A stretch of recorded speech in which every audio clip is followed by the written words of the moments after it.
सांगली जिल्हा परिषदेकडे पैसे असूनही ते खर्च होत नसल्याबद्दल पुणे विभागीय आयुक्त डॉक्टर चंद्रकांत पुंडलिकवार यांनी नाराजी व्यक्त केली। ही बाब चुकीची असल्याचे सांगत ग्रामपंचायत विभागाच्या कामकाजाबाबत असमाधानकारक वक्तव्य केले।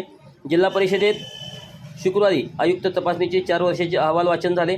यावेळी ते बोलत होते। यावेळी मुख्य कार्यकारी अधिकारी विशाल नरवाडे, अप्पर आयुक्त आस्थापना नितीन माने, ग्रामीण विकास संस्थेच्या प्रकल्प संचालिका नंदिनी घाणेकर, अतिरिक्त मुख्य कार्यकारी अधिकारी मनोज जाधव, प्रभारी अप्पर आयुक्त रवींद्र कनसे, प्रभारी सहाय्यक आयुक्त विजय दनवटे आदी उपस्थित होते। जिल्हा परिषदेतील विविध यंत्रणांचे विभाग प्रमुख, गट विकास अधिकारी यांनी आपापल्या विभागाचा आढावा सादर केला।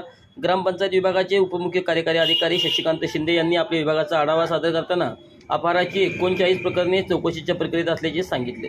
1990 पासूनच्या या प्रकरणात पैसे येणे असल्याचे सांगितले। यावर डॉक्टर पुलकुंडवार म्हणाले, ग्रामपंचायतीचे लेखापरीक्षण दप्तर तपासणीच्या वेळी करायला हवे। शासनाच्या पैशाचा अपहार सहन केला जाणार नाही। अपहार दिसताच तातडीने फौजदारी गुन्हे दाखल करा। अनेक ग्रामपंचायती यांच्याकडे बेरज चेक देतात, ते पूर्णतः चुकीचे आहे, ते तात्काळ बंद करा।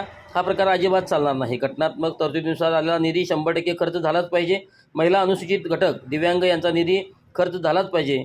यावेळी डॉक्टर पुलकुंडवार यांनी आरोग्य सुविधा, शिक्षण, ग्रामीण स्वच्छता, पाणीपुरवठा, घनकचरा व सांडपाणी व्यवस्थापन आदी कामांचाही आढावा घेतला। आक्षेप नीट तपासून कारवाईची सूचना दिली। कार्यालय तपासणी अहवालाचे वाचन अप्पर आयुक्तांनी केले।